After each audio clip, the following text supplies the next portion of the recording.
नमस्कार, मी सुमित शंकर सावंत आणि तुम्ही पाहताय TV9 Marathi 8 PM special report. या बुलेटिन मध्ये तुमचं स्वागत। बुलेटिनच्या सुरुवातीला बातमी आहे अजित पवारांची।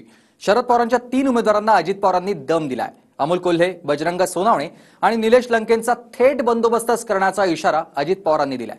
पाहूया।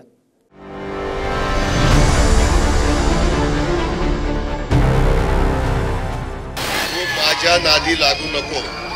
महाराष्ट्रात जे माझ्या नादी लागले त्याचा पुरता बंदोबस्त केलेला महाराष्ट्राने बघितलेला। दमदाटी ना ती तुम्हारे घर में चलाओ, बाहर मत चलाओ। अरे तू तर किस झाड की पत्ती है। आणि निलेश भाऊला जर कोणी दमदाटी केली ना तर ढाल बनून सुप्रिया सुळे त्याच्या समोर उभी राहील। काहीकांना जरा 2 पैसे आल्यानंतर मस्ती येतेच आणि तशा पद्धतीनं त्याला मस्ती आली। ही पट्ट्या स्वतःही खासदारकीला पडला। अरे त्याच्या पुरीला त्याला ग्रामपंचायत नगरपालिका निवडून आणता। अजित पवारांनी आधी निलेश लंके, नंतर अशोक पवार आणि आता बजरंग सोनावणेंना दम दिला। लंके की झाड की पत्ती म्हणत नादाला लागू नको, पुरता बंदोबस्त करणार असा दम आज अजित पवारांनी भरला। त्यानंतर सुप्रिया सुळे लंकेंसाठी पुढे सरसावल्या। धमक्या घरात लंकेंना धमकी दिली तर मी ढाल बनून उभी राहीन असा पलटवार सुप्रिया सुळेंनी केला। अरे दिनेश बेटा, तू ज्या शाळेमध्ये शिकतोय त्या शाळेचा हेडमास्टर अजित पवार। तू जर धमक्या दिल्या ना, तू धमक्या देऊन माझ्या कार्यकर्त्यांना त्रास दिला आणि मी जर तुझ्या मागे लागलो तर तुझा आमच्या ग्रामीण भागात म्हणतात कंड जिरवायचा कंड, असा कंड जिरवी की परत तुला सतत अजित पवारच डोळ्यासमोर येईल। तू माझ्या नादी लागू नको। महाराष्ट्रात जे माझ्या नादी लागले त्याचा पुरता बंदोबस्त केलेला महाराष्ट्राने बघितलेला। अरे तू तर किस झाड की पत्ती है। तू काय समजतो स्वतःला? दमदाटी केली ना तर दमदाटी सुसंस्कृत महाराष्ट्रात चालणार नाही, आम्ही खपून घेणार नाही। आणि जे निलेश लंकेला दम देतय ना त्याला मला फार विनम्रपणे सांगायचंय, दमदाटी ना ती तुम्हारे घर में चलाओ। आणि निलेश भाऊला जर कोणी दमदाटी केली ना तर ढाल बनून सुप्रिया सुळे त्याच्या समोर उभी राहील। आपल्यावर दुसरी काय टीका केली जाते? निलेश लंके गुंडगिरी करतो। मी कधी गुंडगिरी केली का? अरे पण मी एखाद्याला नडायचं म्हणलं नडतो, यांना नडतो म्हणून मी गुंड ना। गरिबांना कधी त्रास दिला? कोणाला त्रास नाही दिला कधी, पण कुणी सांगायचं। आणि आपण तर डबल हटके। आणि आपल्याला एक सवय, मला पहिल्यापासून एक आवड आहे, नाद आहे ताई, मोठ्यांना खेटायचं।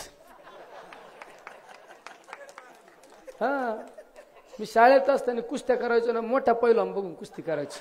मोठ्याला पाडलं का आखाड्यात शिट्ट्या। इकडे पुण्यातल्या चाकणमध्येही अजित पवारांनी अमोल कोल्हेंना बंदोबस्तच करण्याचा इशारा दिला आणि बिबट्याच्या समोर कोल्ह्याला सोडण्याची भाषा करत अमोल कोल्हेंवर निशाणा साधला।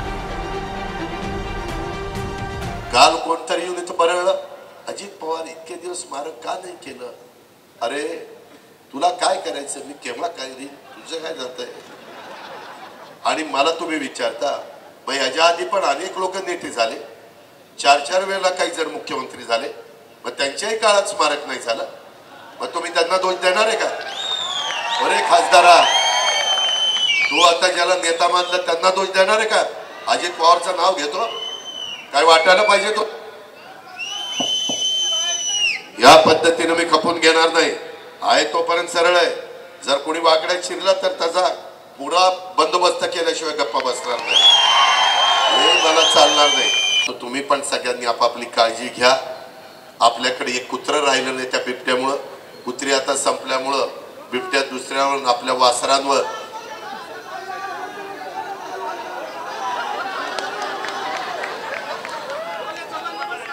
अच्छा बिबट्याच्या समोर कोल्याला सोडू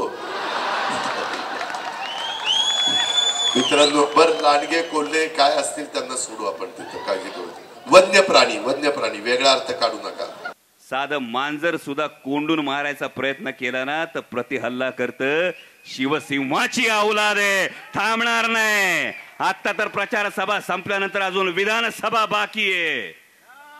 करारा जवाब मिलेगा.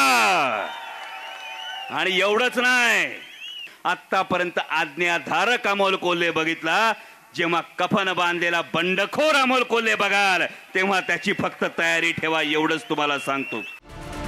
अजित पवारांनी बीडमधून पंकजा मुंडेंच्या विरोधात उभे ठाकलेले बजरंग सोनावणेंनाही इशारा दिला.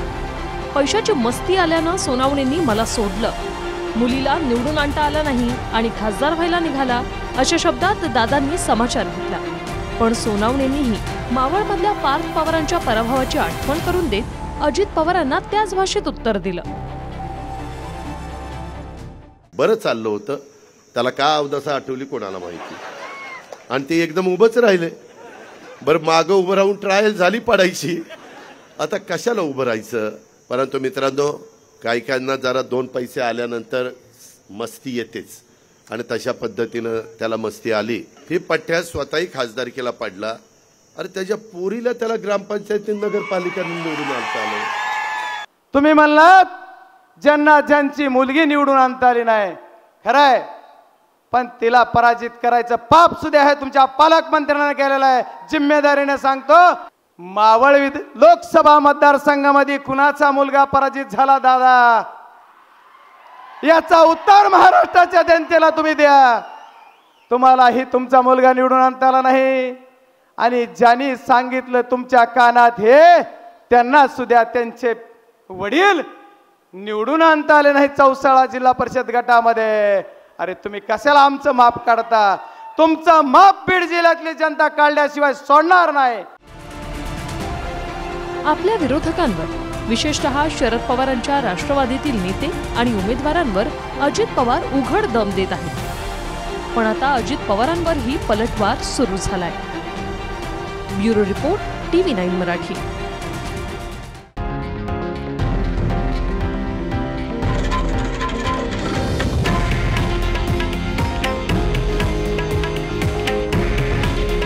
हे आहे देशातील नंबर 1 न्यूज नेटवर्क, आणि आपण पाहत आहात TV9 मराठी. काळजी तुमची, हित महाराष्ट्राचं.